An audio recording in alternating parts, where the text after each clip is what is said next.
gitu. Yuk. Oke, selamat sore, pagi, siang karena asisten kami dari kelompok info lokal maka akan mempresentasikan demo kami. Yang pertama mungkin bisa dilihat dari file IPYNB-nya. Di situ kami sedang melakukan run zip IPYNB. Di sini kita sedang melakukan run, bisa dilihat di tombol go to di situ sedang berputar-putar. Nah, sekarang saya akan menjelaskan input dari hal paling utama dari Tubes ini, yaitu model PY ini adalah model utama forward class feed forward neural network yang merupakan yang isinya itu ya semuanya gitu, ada config, ada layer, ada normalisasi di tiap layernya gitu, aktivasi di tiap layer, loss functionnya juga gitu, optimizernya mau pakai apa, terus sebelum list of angka-angka sebelum diaktifasi yaitu case pre-activation itu gitu, terus story-nya juga training story dan sebagainya, terus ada function-functionnya juga banyak gitu. Buat initializer untuk wake-nya, bias initializer juga karena penting juga kan. Nah, build ini buat nge-build ketika di awal, lanjut bawah, forward ya forward buat nge-forward pass, backward buat nge-backward pass, lanjut. Parameter ya buat ngumpulin parameternya dari seluruh listnya, dari seluruh layernya itu gitu. Complete loss ya buat ngitung lossnya. Terus update regulation ya buat untuk ngakuin regularisasinya gitu. Update week, ngupdate week secara keseluruhan. Terus apply regularization to grades dia itu dilakuin ke gradient yang udah dihitung gitu. Nah, tensor ini dipakai buat kalau kita misalkan pakai autodiff gitu. Terus nah ini di bawah-bawah juga bakal modul-modul yang bakal dipakai kalau pakai autodiff. Ada forward autodiff loss tensor itu buat ngitung lossnya gitu. Sync autodiff grad yaitu buat nge-sync itu, soalnya bisa aja nggak sync gitu. Terus fit ya, itu yang bakal kita pakai buat training ya. Secara overall fit itu udah nge-include semuanya gitu, forward, backward, regularisasi dan seterusnya gitu.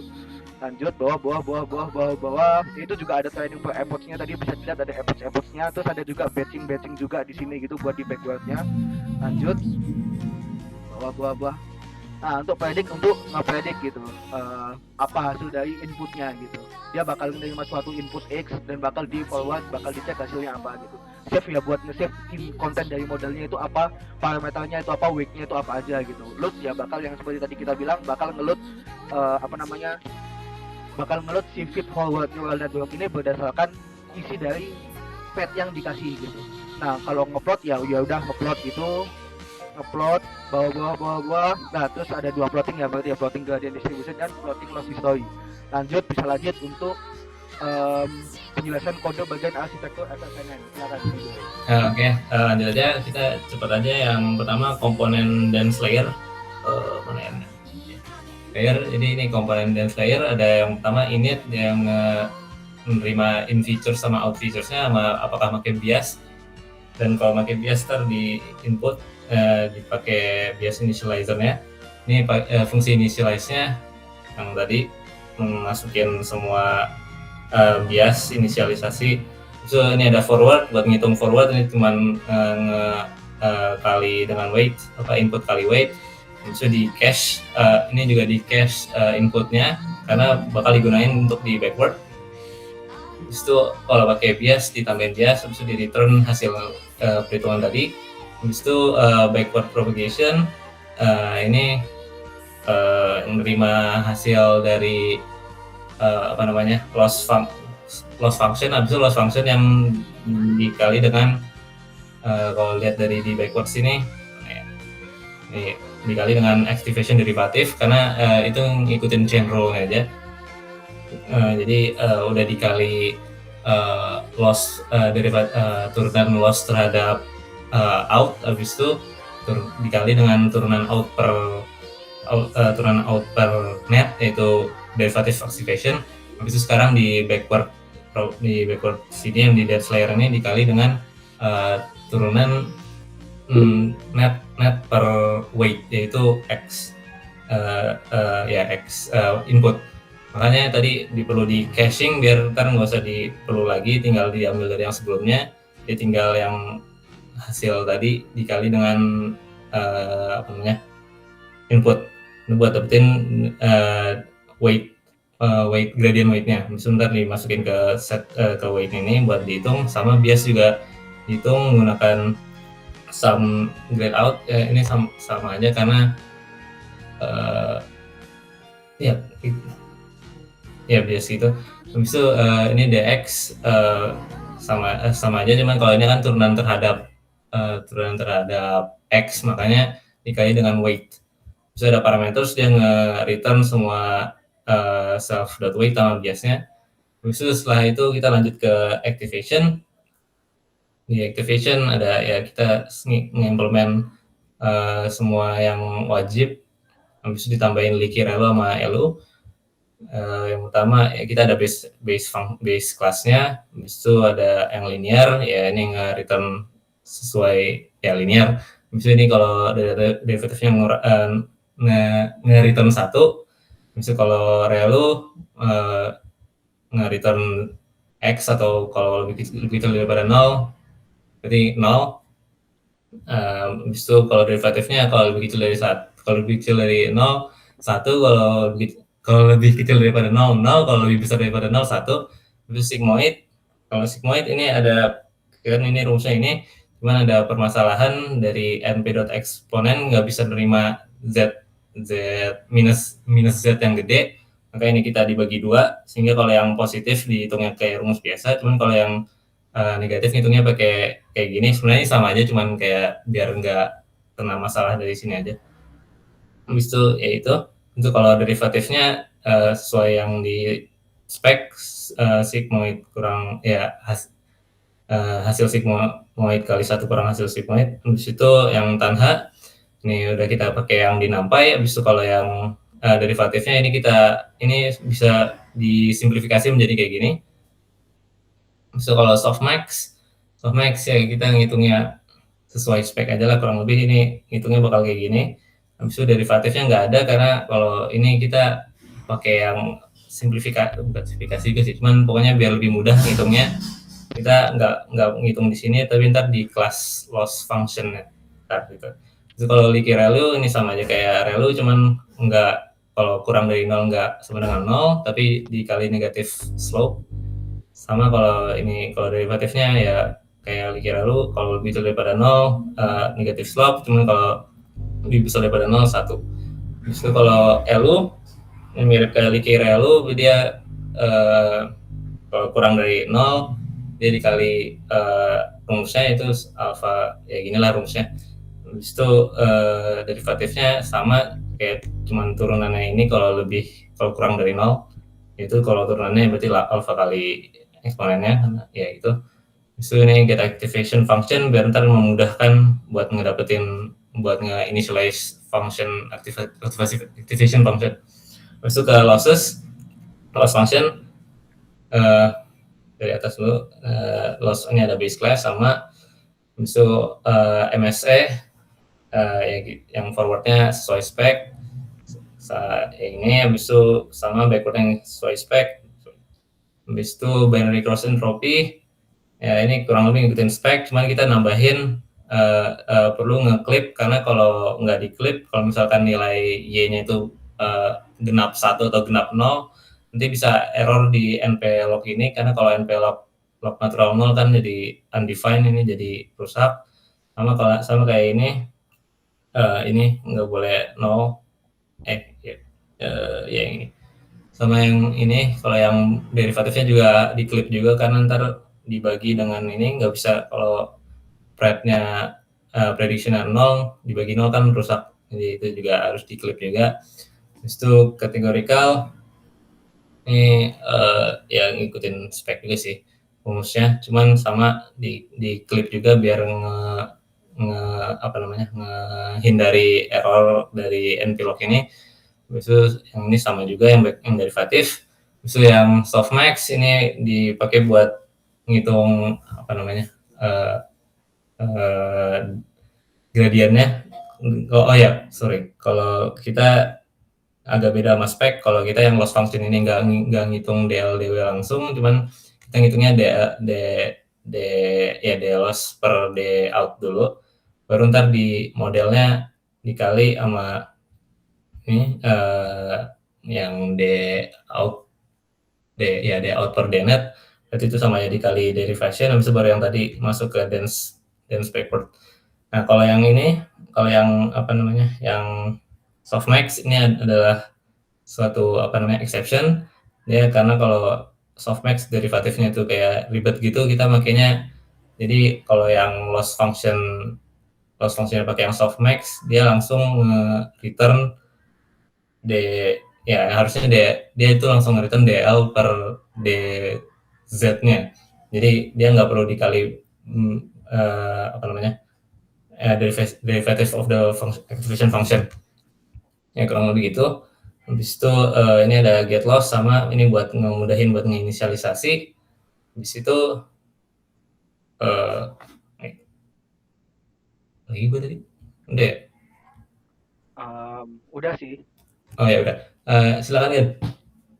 Init ya. Lanjut ke activation Jeep, ke init, terus strategis. Mana sih? Oh ini dia. Strategis ya. Oke, di atas dulu. Oke, pertama-tama kenalkan saya Nekagarus Berata 1352090. Pertama itu ada fungsi fan in out. Fungsinya itu cuma buat ngefilter input sama output dari layernya gitu. Jadi makanya ada shape 0 sama shape 1. Terus ya udah ada base initializer itu cuma buat abstract class dari ya turunan-turunan class initnya. Terus pertama itu ada zero initializer. Jadi as simply as si wake sama si biasnya itu di init sama semuanya nilai 0 gitu. Ya udah, itu aja. Nah, terus untuk yang uniform itu kita nerima seed. Apa fungsinya seed ini? Seed ini fungsinya ya biar reproducible aja ketika training. Jadi kalau misalkan kita initialize wake sama bias di next trainingnya juga sama kayak gitu. Ya, intinya gitu aja. Terus ya udah dia bakal ngasih nilai yang uniform gitu. Jadi shape lower, upper sama shape. Oke, lanjut yang normal initializer sama dia nerima seed juga, fungsinya sama seperti yang uniform. Tapi bedanya di sini kita nerima mean sama variance. Nah, mean-nya itu fungsinya buat apa sih? Mean itu fungsinya untuk tahu datanya itu mau terpusat di mana. Jadi wake itu mau terpusat di mana gitu. Sedangkan variance itu fungsinya adalah biar kita tahu persebaran data dari mean-nya itu seberapa jauh sih, ya kurang lebih gitu. Jadinya nanti dari data tersebut kita bisa membuat yang namanya apa? Yang namanya distribusi normal dari datanya seperti itu.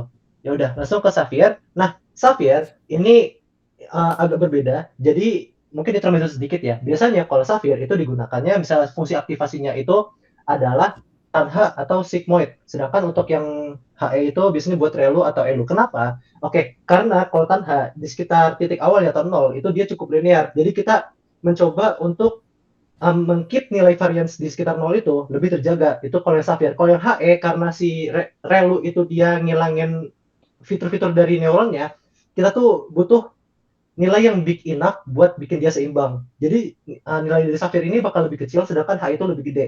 Itu juga dari mana? Ya lihat aja di persamaannya gitu. Persamaan itu kalau yang Xavier itu akar 2 dibagi fan in plus fan out. Fan in itu yang inputnya, fan out itu yang output layernya. Jadi kan dibaginya lebih gede dan nilai bakal lebih kecil gitu. Dia nerima seed juga sama kayak yang tadi fungsinya. Terus kalau yang HE, dia tuh cuman akar 2 dibagi fan in. Bedanya ya kalau yang Xavier tuh ditambah fan out aja. Kurang lebih seperti itu. Lalu ke bawah lagi, Jeep.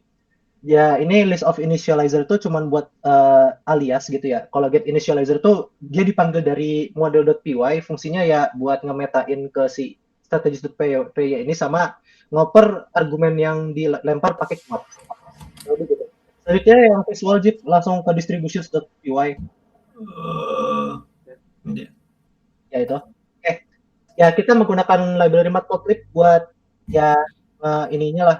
Kalau validate layers ya kita ngevalidate gitu. Apakah layernya itu ada atau enggak dan dia tuh empty apa enggak. Ya kurang lebih sesimpel itu. Lalu extract values ini kita tuh kayak nerima dari kelas yang dense layer tadi kan ada nilai-nilai kayak wake sama gradient. Nah, kita ekstrak dari situ. Ya sesimpel itulah extract values. Terus yang bawah aja make distributions. Nah, untuk yang make distribution ini kita tuh pengen bikin histogram. Jadi dia bakal nerima si layernya, terus dia kayaknya distribution kayaknya gimana sama ukuran dari beans-nya gitu. Ya udah, terus title itu ya judul dari gambarnya ya kurang lebih kayak gitulah. Terus figure tuh ini skip aja, skip. Juga perlu skip. Nah, plot wake distribution sama plot gradient distribution ya udah. Dua benda ini dipanggil dari model.py dan juga dia maksudnya ngelempar ke fungsi make distribution figure yang udah dijelasin tadi. Jadi dia cukup ngelempar si modelnya apa, layernya tadi kita ngelempar kelas dense layer, terus kainnya apa, kita pengen ngepetain wake apa gradient, bitsnya seberapa gede, sama judulnya apa. Ya, kurang lebih gitu untuk visual gradient sama wake-nya. Lanjut ke IO serialization Jeep. Nah, Oke, dari atas dulu. Untuk yang ini, ensure ya sesimpel kayak kalau misalkan si filenya udah npz ya udah biarin, kalau belum ya kita tambahin npz, kurang lebih gitulah. Kalau config ya kita ngubah si konfigurasinya itu ke dalam bentuk dictionary, ya sesimpel itulah. Terus kalau config from dict ya kita dari dictionary translate ke bentuk config, ya ini reverse-nya lah dari yang tadi. Terus save model ke wajib. Save model ya pertama-tama dia bakal ngecek dulu udah ada model yang dibentuk apa belum. Kalau belum dia bakal pakai fallback untuk membuat model yang ditentukan gitulah intinya. Terus target path buat ya target mau kemana nge-save-nya. Terus ya udah si array has bias RMS norm ini konfigurasi dari modelnya gitu. Terus dia bakal ngeloop dari tiap layernya. Jadi dia bakal ngeloop si wake, si bias, sama data norm, terus disimpan ke dalam metadata yang bawah. Metadata yang bawah. Terus ya udah dia disimpan ke arrays meta, yakni npz. Jadi npz itu FYI dia tuh struktur data NumPy yang isinya tuh list-list gitulah. Jadi ya kita nyimpannya dalam bentuk list secara NumPy. Terus yang load model ya udah pertama kita ensure dulu dia path-nya bener apa enggak. Terus kita ensure juga config-nya bener apa enggak. Terus kita loop lagi tiap layernya itu biar dapat informasi dari tiap layernya. Contohnya kayak ada wake, ada gradient, ada juga konfigurasi dari RMS normnya, kurang lebih gitu. Bawah Jeep. Oke, sudah selesai. Oke, sekarang Oke, boleh lanjut. sekarang gua bakal jelasin tentang training ya nggak sih? Gua itu bagian training ya. Nah, buat training sendiri itu ada dua cara di sini gitu. Ya di model aja nggak apa-apa. Ada cara yang tanpa autodiff sama ada cara yang nggak pakai autodiff. Aku bakal jelasin dua-duanya. Kenapa kok di spek kan dibilang ya kalau misalkan pengen implement autodiff kerjain dari awal. Nah, kenapa kok kita bikin dua-duanya? Karena kita nggak baca gitu. Oke, jadi aku mau jelasin dulu gimana cara trainingnya. Ya bisa di dotfit aja. Nah di dotfit ini dia bakal pertama-tama bakal ya ada kayak 50 line awal ini dia kayak validasi dulu lah. Soalnya kan biasanya banyak salah itu ya divalidasi daripada ntar di akhir-akhir udah ngetrain tapi ternyata error kan pusing ya. Jadi ya validasinya lumayan strict, lumayan banyak. Nah, lanjut di bawah itu bakal nge-split gitu. Ini buat nge-split buat validasinya itu aja mana file di situ itu buat ngevalidasi itu. Selanjutnya dia bakal uh, ngecek apakah perlu buat bikin distribution gift dan begituan. Nah, kalau misalkan udah, baru sekarang ke training benerannya yaitu pakai epoch ini gitu. Nah, buat epochnya kurang lebih mirip lah gitu. Ada dua kemungkinan.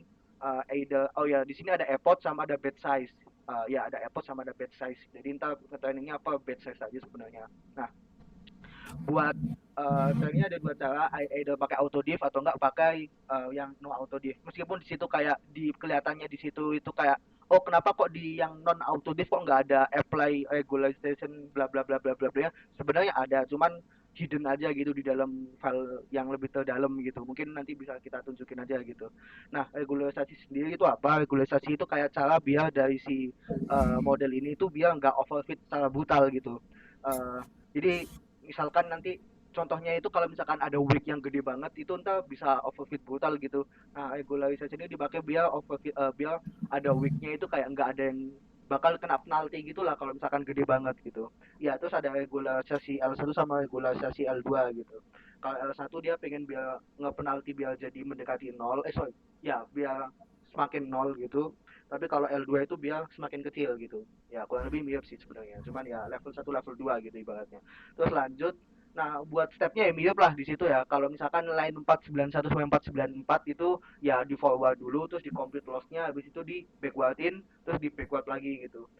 Yang get output yaitu backward terhadap Y basis terhadap Y prediction-nya, terus ya kalau misalkan yang selanjutnya yang self dot backward itu ya nge backward si gradiennya gitu. Nah, untuk detailnya ntar kurang lebih kalau forward dia bakal di forward dimasukin ke dance layer, habis itu dari dance layer bakal dimasukin ke fungsi aktivasi gitu. Nah, kalau misalkan yang backward kurang lebih sebalikannya gitu, dari gerak kemudian menuju ke layer gitu, kurang lebih kayak gitu. Lanjut habis ketemu ntar bakal di update wake kan, itu di self.update wake di situ. Terus habis kalau misalkan perlu di capture ya udah di capture aja gitu. Lanjut bla bla bla itu nge-capture info-infonya bawah aja. Nah, itu kalau verbose itu CFG verbose sama dengan satu itu bakal di output gitu, di print di epoch ini kira-kira berapa sih filenya dan seterusnya gitu. Nah, kalau misalkan perlu nge-save GIF ya kayak gitulah, di save aja GIF-nya gitu. Paling kayak gitulah buat tradingnya. Bentar, aku belum jelasin apa lagi sih, backward, forward. Oke, sekarang jelasin buat backward. Kita jelasin buat forward progressionnya deh. Nah, di sini mungkin ke atas sedikit. Di mana ya? Yang Oke. yang autodiff apa yang Yang yang biasa dulu deh. Nah, di forward itu dia bakal manggil forward dari si, coba gue tuh definition ini, forward yang pertama ya gitu. Nah, ini bakal ada nge-zip dari dance, normalization sama aktivasi di situ. Nah, dia bakal ada dance, ya bakal manggil forward dari fungsi dance, habis dari forward dari dance bakal diaktivasi. Terus nilai sebelum aktivasinya juga perlu disimpan soalnya bakal dipakai buat training ntaran gitu. Terus bakal setelah itu bakal diaktifasi forward, pakai forward gitu. Lanjut kalau backward kebalikannya gitu, dia mulai dari gradient, dari grad, habis itu bakal di mundurin gitu. Paling kayak gitu aja. Nah, sekarang aku mau jelasin kalau misalkan pakai autodiff gimana gitu. Mungkin bisa ke autodiff.py dulu.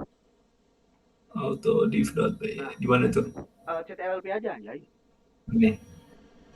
Oke. Nah, autodiff ini ngapain sebenarnya? Nah, autodiff ini itu nge-automate, ngegampangin kita buat sebenarnya paling gampangnya di backwardnya sih. Basically dia itu kayak ngebikin semacam graph gitu buat ngecek ini neuron ini tuh asalnya dari siapa aja gitu.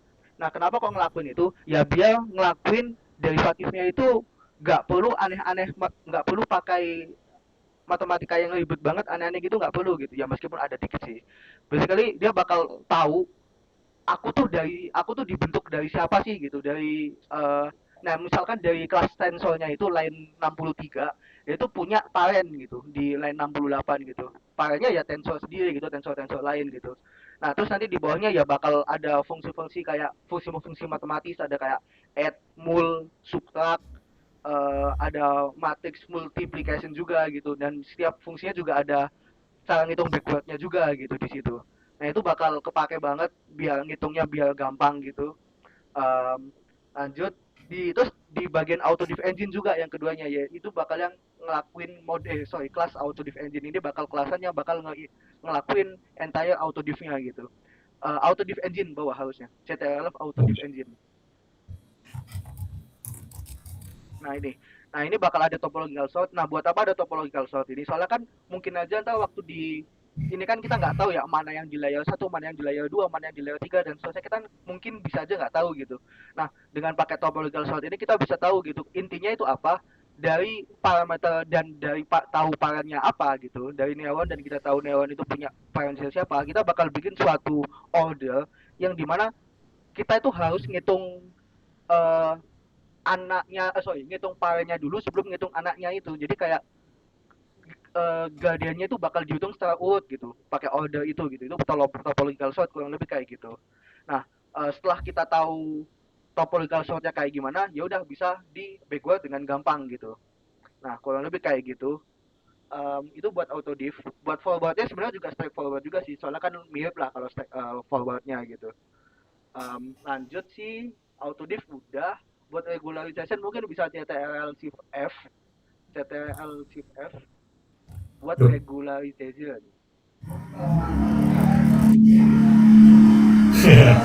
Banyak ya. Ya ini ada 3 jenis sebenarnya. Ada 2 jenis. Ada apply regularization sama apply regularization to grad gitu. Bedanya apa? Kalau misalkan regularization yang biasa ya dipakainya buat di wake-nya itu gitu. Tapi kalau misalkan yang apply regularization to grad dipakainya di gradient gitu. Nah, rumus-rumusnya bisa lihat lah, ada di Google lah pastilah, kayak pakai apalah, pakai gak jelas gitu. Paling kayak gitu. Ini udah mendekati 20 menit ya soalnya ya. Langsung kita bisa lanjut ke itu dulu. Silakan Gan, tabel keempat. Oh, Oke, lanjut dulu ke gradient descent ya. Gradient descent ya simple. Tadi kita di backward udah dapat gradiennya. Ya udah, nanti si parameter data, kan ada yang subtract tuh di bawah. Parameter data ini weight-nya itu dikurang sama learning rate dikali parameter grad. Parameter gradnya itu yang dari backward. Kalau learning rate itu yang ditentuin. Ya sesimpel itu lah kalau gradient. Terus ke Adam Jeep. Nah, Adam ini agak panjang. Oke, aku bikin simple aja kalau gitu ya. Ya, dia nerima parameter which means weight, learning rate itu ya seberapa jauh stepnya, terus ada beta 1, beta 2, epsilon. Nah, beta 1 itu tuh kayak seberapa bisa sih si Adam ini mengingat rata-rata dari gradiennya gitu. Sedangkan kalau beta 2 itu rata-rata kuadrat dari gradiennya. Ya kurang lebih gitu sih, sesimpel itu. Terus kalau epsilon ini biar dia nggak pembagian sama nol aja, jadi kayak threshold, biar dia nge-keep pembagiannya mungkin dengan nol yang kecil tapi nggak sampai mendekati nol banget, karena itu bakal jadi gede banget gitu kan. Ya udah langsung ada TMV. T itu lebih ke udah berapa kali si Adam ini bekerja, kayak berapa epoch gitulah, in a way. Kalau misalkan M itu dia si Adamnya ini ke arah mana sih? Biar dia tuh satu. Sedangkan kalau V itu tuh kayak skala seberapa besar skalanya biar si Adam itu makin optimas. Jadi kayak vektor gitulah, ada besar ada arah. Ya kurang lebih MV-nya gitu. Terus ada ensure state. Ensure state ini buat make sure kalau si parameternya ukurannya itu atau ya behavior itu sama kayak parameternya gitulah. Isi shape-nya itu sama kayak parameternya. Terus ada step. Ke bawah masuk step. Nah, step itu ya kita initiate B1, B2, terus ada 1 minus B1, 1 minus B2, LR, epsilon. Nah, sekarang ada bias correction. Bias correction 1 ya 1 dikurang B1 pangkat self T. Kalau yang B2 tinggal diubah jadi B2. Nah, lanjut ke loopingnya. Jadi loopingnya itu ngecek dulu apakah ya ukuran dari parameter sesuai sama yang shape-nya tadi. Kalau enggak ya enggak jadi. Terus selanjutnya itu ada perhitungannya. Nah, perhitungannya di bawah itu buat yang M itu adalah beta 1 dikali M dari T-1 ditambah 1 dikurang beta 1 dikali GT. Sedangkan untuk yang V itu beta 2 dikali V dari T-1 ditambah 1 dikurang beta 2 dikali GT kuadrat. Nah, tadi yang udah dibilang, M itu tuh dia lebih ke arahnya mau kemana si optimizernya ini, sedangkan VT-nya itu lebih ke skalanya. Jadi ya udah lanjut, dia ya bawahnya itu buat ngitung-ngitung. Nah terus ada M head sama V head. M head ini buat ngekorek yang tadi. Jadi M head itu buat ngekorek yang bias tadi, ada bias correction 1, yang V-nya itu dikoreksi sama bias correction 2. Terus ya udah, sama kayak gradient tadi, si weight-nya itu akan ditambah atau dikurang ya tergantung sama nilai yang tadi dari LR dikali ya M head dibagi square root dari V head tambah epsilon. Jadi ya udah, itu untuk yang Adam sama gradient gitu aja. Terus lanjut ke RMS Knowledge. Oke, normalization dari atas dulu. Jadi ya dia nerima normalized shape, epsilon, sama elemen waist affine. Jadi ya udah, normalized shape itu dia nerima shape yang udah kena normalize, terus ada epsilon biar uh, tadi pembagiannya nggak dengan nol, terus ada elemen waist affine itu buat nge-scale. Jadi kayak biar lebih better lah modelnya gitu. Ya udah, itu buat yang ini buat cuman validasi-validasi aja. Terus yang ini buat init, kurang lebih gitulah yang bawa ini buat init. Initialize something something, resolve epsilon ya buat init epsilonnya. Terus forward. Jadi ada forward ada backward.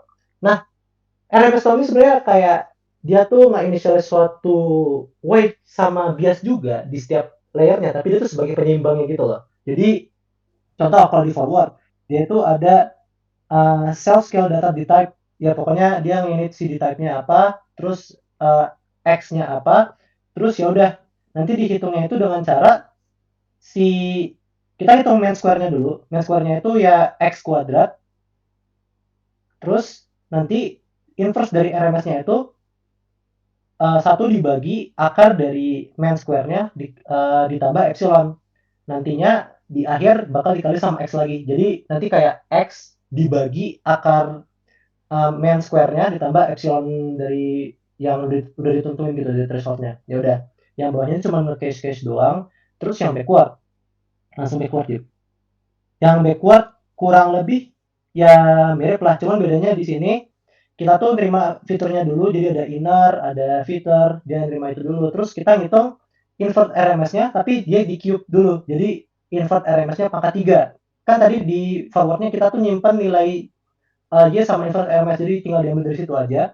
Terus ya udah, si gradient inputnya itu tinggal G dikali invert RMS dikurang si X-nya, dikali si nilai inner, dikali yang udah di pangkat 3 tadi dibagi sama fiturnya.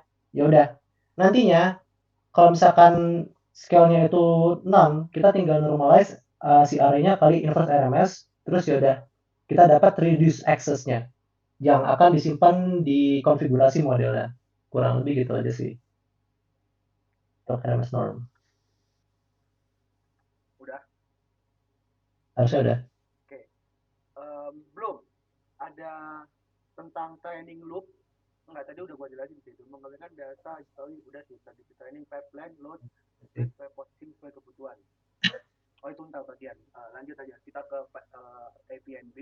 Nah paling kita tadi kan udah kan ya di awal ya udah lihat tadi kakak kasih kan, mungkin kita bisa langsung ke titik 3.6 aja, ke 3.6 semangat. Nggak bisa CTRL. Oh bisa aja ya udah pas. Oke. Kok 36 sih? Mana sih yang load and shift? Gue lupa. Load and shift deh, load and shift. Nah ini, nah ini. Di bagian 3. Jadi di sini langsung aja sih sebenarnya muncul nggak artifaknya, muncul nggak gitu? Ya dia nge-save kan dia harusnya. Ada folder artifak harusnya. Dan bisa dilihat nggak kontennya gimana? Open anyway ya guys. Oh, hex aja. Hex. Itu ada kok. Ya udah deh. Ya kayak gitulah intinya, kayak gitu kalau lebih isinya. Itu file NumPy gitu kan salah. Nah lanjut. Nah caranya kita ngetesnya ya udah kita bandingin prediction-nya kayak gimana sebenarnya. Nah ini di sini coba extend sama itu 128 nya dihilangin semuanya deh. Biar ngebandingin semuanya gitu. Kalau di 2128 kan cuma 128 terakhir doang gitu. Coba dijalanin. Nah meskipun ya itu semua hasil codingnya sama gitu. Nah ini membuktikan kalau misalkan save sama loop-nya berhasil gitu. Dan di situ kan kita juga bisa lihat kan kalau misalkan model afternya itu dia nge-build pakai ngeload dari save path-nya itu kan dia yang plan yang itu. Nah, jadi kurang lebih kayak gitu. Lanjut yang kedua itu adalah tentang ya, eksekusi beberapa variasi konfigurasi model serta pengawasan terhadap performa, mencakup performa model pada beberapa kali konfigurasi. Ini di mana ya? Ada yang tahu nggak? Ini itu di analisis bagian performa. Bawah. 3 titik berapa? Nggak tahu. Coba satu-satu deh kita deh. Itu tuh literal yang banyak itu, Res. Yang di bab hasil analisis itu. Oh ya, bab hasil analisis benar-benar yang bawah bab 5 berarti.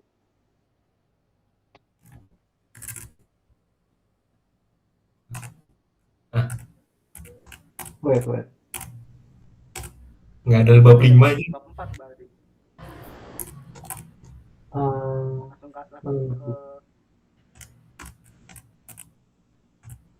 ada bab 4 juga. Berarti bab 3. Ini bab 4 ada bab 4. Nah ini dari sini dulu, performa deh, masalah performa deh. Dari yang paling bawah dulu deh, dari yang paling bawah dulu yang ini. Nah, yang atas. Nah ini dari sini aja. Yang paling bawah. Nah dari di sini kita bisa lihat kalau apa hubungannya training F1 score kita dengan training time gitu. Nggak bisa di zoom. Apa sih? Nggak bisa di zoom. Nggak apa-apa. Ke atas dulu deh, ke kodenya deh. Ini nggak ngomongin apa sih kodenya. Nah ini dia, kita di sini adalah graph buat compare apa aja sih website sama loss-nya kayak gimana gitu. Nah ke image paling bawah dulu. Nah website-nya ini, nah sorry maksudnya atas. Soalnya paling atas, paling bawah. Sorry, salah ngomong. Nah di sini kita bisa lihat kalau misalkan website-nya kita ubah, apa yang terjadi sama trend loss sama validation loss-nya gitu. Ternyata yang paling loss-nya paling kecil dan paling convert paling awal itu adalah gua buta warna, itu warna apa ya yang paling bawah itu bed full ya itu ya, atau bed apa itu yang paling bawah. Yang ini apa yang yang L ini bed 1. Bed 1 ya. Jadi setiap dia bakal update setelah over sangat bakal update-nya langsung apa dibilangnya ini, kayak setiap input bakal diupdate kan kalau bed 1. Jadi ya lumayan masuk akal kalau misalkan dia convertnya lumayan cepat gitu buat si loss-nya gitu. Kenapa? Ya karena kalau misalkan dia diupdate terus-terusan selama satu data update ya berarti kayak ibaratnya kayak nurutin omongan tiap orang tiap saat gitu. Kayak gua pengen lu jalan ke kiri, gua pengen lu jalan ke kanan gitu. Jadi ya konversinya lumayan cepat gitu.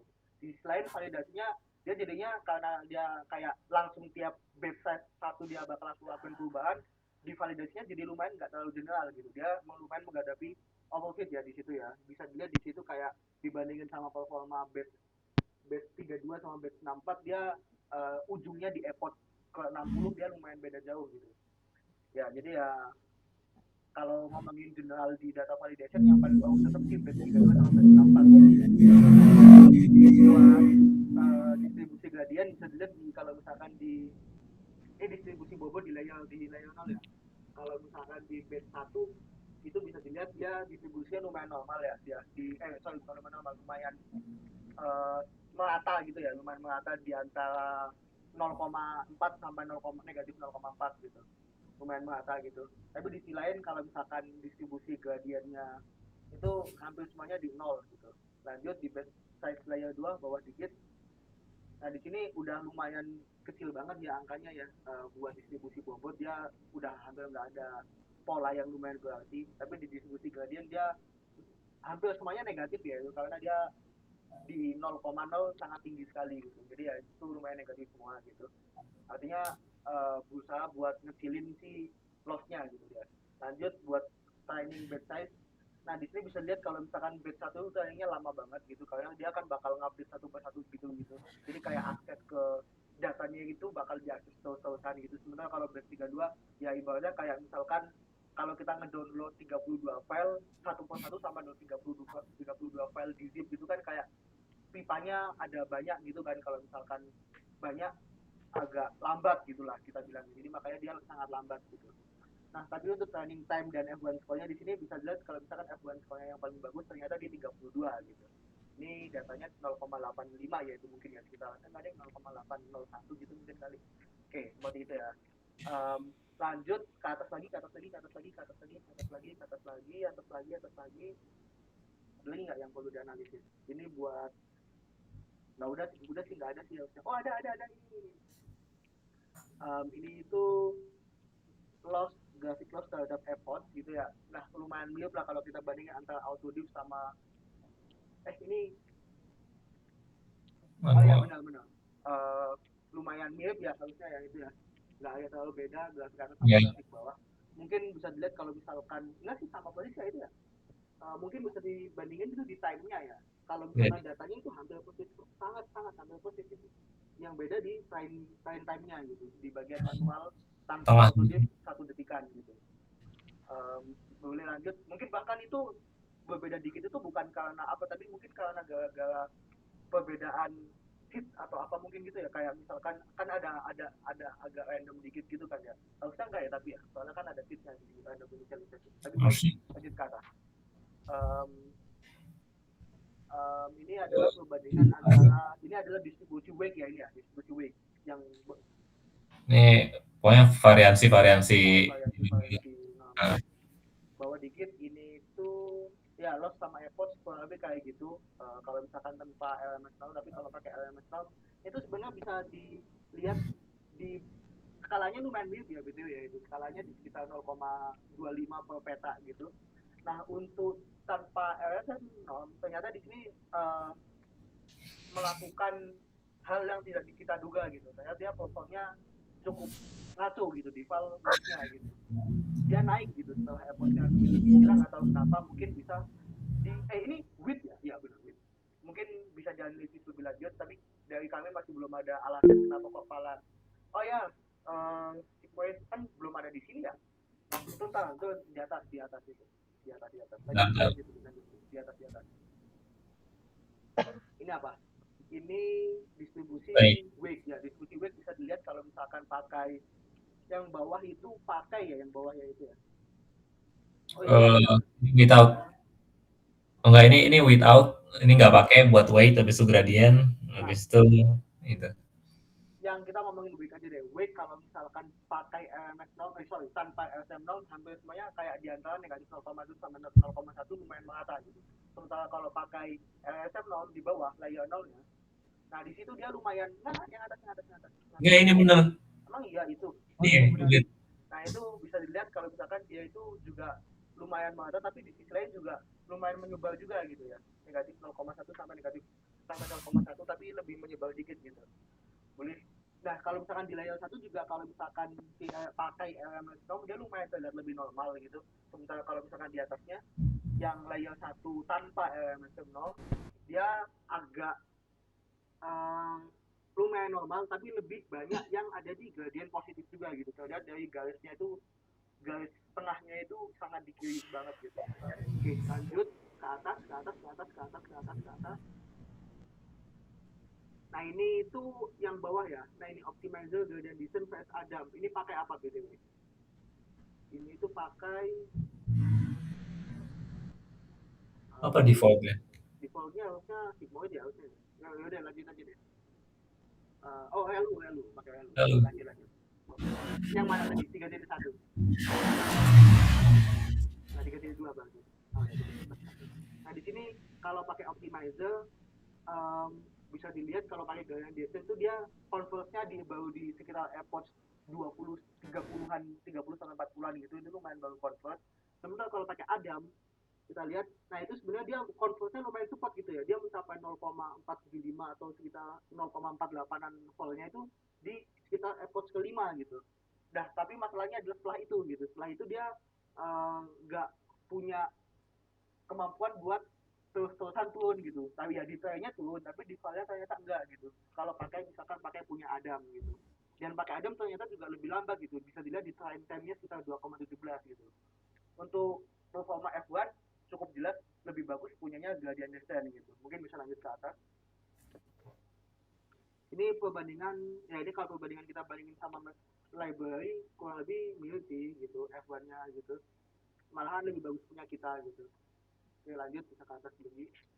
um, ini perbandingan distribusi wake aduh, ini distribusi apa? wake ya. Ini regularisasi. Nggak usah deh, skip aja lanjut. Nah ini bawa. Oh, Nah ini adalah komparasi inisialisasi. Ternyata pakai inisialisasi itu juga mengaruh juga gitu, karena kalau misalkan kita lihat kalau misalkan di yang paling atas tuh apa yang jelek banget itu, 0 dia semuanya 0. kalau misalkan semua di ini wake inisialisasi kan ini wake inisialisasi di bobot awal ya, kalau ya misalkan wake nya di inisialisasi 0 ternyata dia kayak nggak mau mengalami pelajaran apa gitu. Kenapa? Ini kemungkinan besar karena vanishing gradient yang ada dia pakai sigmoid ya. Dia pakai sigmoid ya di sini. eh, mana run-nya? Nah, activation tuh, activationnya, activation apa itu? Fixed activation. Coba klik kanan lah, tim definisinya. Nah ya di ujungnya kan ada sigmoid gitu. Apalagi di ujung kanan banget kan, kalau di ujung kanan banget aja udah 0, entar bakal di kiri makin 0 juga gitu. Soalnya kan semakin ke kiri semakin kecil juga kan itunya apa namanya gradient atau wake-nya gitu, karena semakin affecting ke yang di kanan gitu. Jadi kemungkinan besar juga karena vanishing gradient gitu kalau misalkan diinisialisasi dengan 0 semua gitu. Sementara kalau yang lain ya overall aman sih gitu. Yang performanya paling cepat itu adalah apa itu, ya Safir ya ya tadi, Safir. Safir tadi ya udah, Safir sama Hilah kurang lebih Ya, sama gitu. Lanjut ke atas lagi, ya, jadi itu vanishing gradient juga terjadi, kita bisa analisa juga dari situ kan gitu. Ini untuk tentang initializer ini ngomong apa ya, Mas yang tadi, Mas yang tadi. yang tadi ya learning rate. Nah learning rate dulu deh, kita bahas learning rate. Nah kalau pakai learning rate kita bisa lihat kalau misalkan uh, si lossnya itu pakai learning rate 0,002 ya 0,2 yang paling gede itu dia kayak spiky gitu. Kenapa? Ya karena perubahan weight-nya di tiap AirPods-nya itu lumayan gede gitu. Jadi kayak dia itu langsung lompat lumayan gede, makanya dia kelihatan lumayan spiky gitu. Sementara kalau 0,05 ya dia nggak terlalu, ya masih ada spiky-nya dikit tapi kecil banget, dan spiky-nya kelihatan lumayan jelas di validation sebenarnya. Sementara kalau misalkan 0,01 ya itu udah kelihatan banget ya, dia udah smooth banget gitu. Soalnya dia kayak lompatnya kecil banget gitulah kita bilangnya gitu. Paling ada time-nya sih, harusnya di sini ada time-nya nggak ya? Nggak ada ya. Nah ini ada Nggak ada. time-nya nih, ada time-nya tuh. Bawa. Mana? Itu time itu, nah itu training time. Nah Oh ini. bisa dilihat kalau misalkan pakai 0,000 sebenarnya sama ya, ini kurang lebihnya sama ya training time-nya gitu.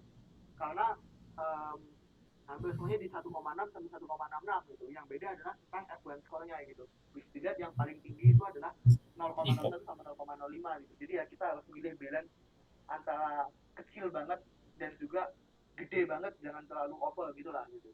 Terus lanjut dengan training dengan bobot ini distribusinya juga bisa kita analisis juga sebenarnya, karena kan training time juga learning rate kan juga bakal berpengaruh langsung terhadap bobotnya gitu kan ya.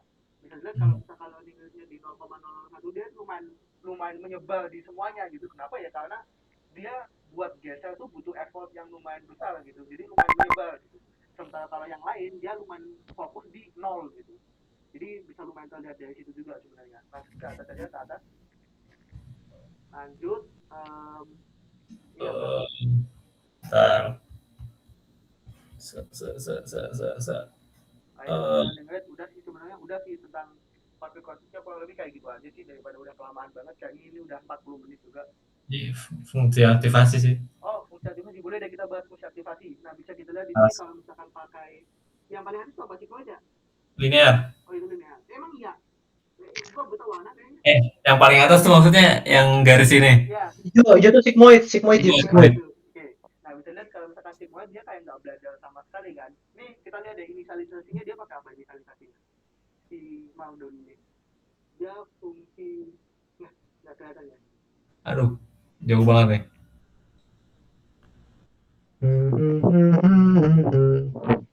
Eh, eh, Jauh banget. Inisialisasi nggak kelihatan. Mana sih? Nggak ada, ya udah nggak apa-apa. Oke, tapi bisa kita lihat di sini, kalau misalkan ya dari situ aja, dari atas dulu deh, dari atas dulu. Nah, kalau linear dia lumayan bisa belajar ya, lumayan bisa belajar dengan baik. LU juga sama, masih lumayan bisa belajar dengan baik. Nah, kalau sigmoid kita bisa lihat di sini dia hampir nggak belajar sama sekali gitu. Ini juga salah satu penyebabnya juga sama gitu, vanishing gradient juga. Kalau udah kami analisis juga di laporan gitu ya, dia kayak cuma tuh 0,00000 gitu. Kenapa ya? Karena gradient dari belajarnya itu kayak semakin kecil semakin kecil semakin kecil semakin kecil gitu loh, jadi kayak bener-bener nggak belajar, ya belajar sih tapi lompatnya itu sangat sangat kecil banget gitu. Mungkin bisa lanjut ke Tadha juga sama ya konsepnya, karena nggak ada vanishing gradient, bisa belajar dengan aman dia. Licky Aelu juga sama, hidden agreement Aelu juga sama. Nah, tapi bisa dilihat di sini itu yang paling kenceng itu adalah si Licky Licky Lea, oh nggak ada, sorry, yang paling cepat adalah linear karena nggak perlu pakai function yang aneh-aneh gitu. Oke, tapi yang F-nya paling gede sebenarnya lu hampir semuanya sama, cuman yang paling gede di sini adalah Leaki kayak lu gitu. Mungkin bisa kita bahas lanjut. Udah selesai gitu. Nah, Penutup dulu kesimpulan. Oh, ya penutup. ada Dev sama Wid, kita belum bahas Dev sama Wid. Aduh, Ya udah, lanjut Oke, udah berapa ini mau tuh? gitu nih. jadi kita bisa bahas juga, lihat kalau misalkan pakai ya D1 itu satu dep, D2 itu dep 2, D3 itu dep 3 gitu. Nah, kalau misalkan pakai satu dep kita bisa lihat gitu, kalau misalkan dia itu sebenarnya langsung belajar dengan sangat kencang gitu. 20 dia langsung kelar gitu. Nah, sementara kalau misalkan di dep 2 dia juga langsung kelar juga, di dep 3 di dep 2, dep 3 dia perlu effort baru kelar gitu. Nah, terus apa sih yang ngebedain dari dep 1, dep 2, dep 3 ini? Berdasarkan apa yang kita amati di perkuliahan, dep ini sebenarnya penting juga gitu ya kan, karena bakal berpengaruh juga dengan seberapa kemungkinan kita overfit gitu. Soalnya kalau misalkan depth-nya dalam, kemungkinan overfitnya itu lebih kecil sebenarnya gitu. Tapi kalau kita ngomongin weightnya yang digedein, seberapa lebar dianya, malah kemungkinan overfitnya bisa lebih tinggi gitu. Nah, soalnya kalau depth itu kan kayak semakin apa ya bilangnya, kayak seberapa pengaruh tiap neuron tuh bisa lumayan kesebar gitu loh, kayak wig-wignya bisa lumayan kesebar dengan baik gitu kalau misalkan pakai depth. Sementara kalau pakai width ya semua neuron punya kemampuan, punya semua wig punya pengaruh yang hampir sama lah kurang lebihnya gitu. Di sini F-nya juga bisa dilihat hampir mirip semua gitu, bedanya di training time-nya gitu. Oke, ya expected ya, yang di 3 lama banget karena tadi bisa dilihat kalau misalkan dep 3 ini dia 16 16 16, jumlah parameternya juga semakin banyak juga dong gitu. Dan lanjut deh ke atas, kita bandingin yang width sekarang gitu. Nah, di sini width malah lumayan kebalikannya ya. Kalau misalkan widthnya 8, dia perlu belajar lumayan lama baru bisa convert gitu. Ya sebenarnya sama sih, karena ibaratnya kayak semakin banyak widthnya, semakin gede semakin lebar, dia akan semakin cepat buat belajar juga gitu, mempelajari semua datasetnya gitu. Untuk di sini time time time time time nya juga kurang lebih sama sih, nggak bisa terlalu di compare sama yang tadi. bisa lanjut ke atas mungkin. Bentar. Oke, udah nggak sih? Harusnya sama Udah. EDA sih. Wah, Oke, kesimpulan dulu. Kesimpulan. Siapa mau kesimpulan? Aku mau kasih komentar. Kenapa Wah. untuk yang terhormat kakak asisten, kenapa kok waktunya cuma 20 menit kakak asisten? Gitu aja deh komentar dari saya. Kesimpulan analisis dulu, anjir. kesimpulan analisis. Gue nggak ada. Kalau kesimpulan analisis gue nggak ada. Yaudah, gua deh. Kalau gitu, sebelum kita kesan-pesan ya. Yaudah, intinya kalau WIT itu ya dia buat learning, buat nangkap-nangkap informasinya. Jadi kalau misalkan WIT-nya itu terlalu gede, dia tuh lebih ke memorizing dibanding learning. Jadi dia cuman kayak nginget doang. Nah, kalau misalkan ada, dia lebih ke nangkap fiturnya. Jadi semakin dalam tuh semakin banyak fitur yang ditangkap. Tapi kalau mainin dua benda ini nggak benar, nanti bisa underfit atau enggak overfit ya, kurang lebih gitulah. Kalau activation function itu lebih ke gimana cara kita nangkep fitur yang non-linear dari learning-nya. Dan di sini kita bisa lihat kalau misalkan sigmoid itu yang paling jelek karena dia itu ada fenomena namanya vanishing gradient. Ditambah kalau misalkan dia zero initialization juga, which mean si apa namanya si wake-nya itu di initnya pakai nol semua gitu. Ya dia bakal lebih jelek. Terus ya udah itu. Terus buat yang tadi ada apa lagi? Activation. Learning rate. Oh ya, kalau learning rate ya lebih ke seberapa jauh apa dekat step-nya sih. Kayak learning-nya tuh mau sejauh apa atau mau sedekat apa gitu. Dan juga ini harus diatur-atur biar gak terlalu gede atau terlalu kecil. Ya kalau learning rate gitu. Terus apa lagi? Regularization. Terus apa lagi? Normalisasi. Udah ya? Oke, Harusnya udah. Boleh berapa jam ini? Boleh. 50 menit. Pesan-pesan dari kami. Belum. Kesan saya tugas ini seru, tapi demonya aneh gitu aja. Demonya kecepatan nggak mungkin. Ya, demo nggak mungkin 20 menit. Jadi mohon maaf asisten. Kalau misalkan kita demonya 50 menit, mungkin 20 menit. Izin. 20 menit. Izin. Kalau pesan dari aku, Bang Barok ganteng dan Kak If cantik dan asistennya lainnya juga sama lah intinya. Ya udah itu aja. Kenapa lu cuma sebutin 2 doang? Iya, kan cuma 2 doang. Nggak. End dulu nggak sih? Ya, oke. Sorry. Ya. Dulu ya kakak-kakak. Itu yang paling berkesan loh. Oke. Tapi ya udah. Enggak. Kita bilang kata-kata buat pisahan dulu nggak? Udah kepencet. Gua belum. Oke, ya udah gua ya.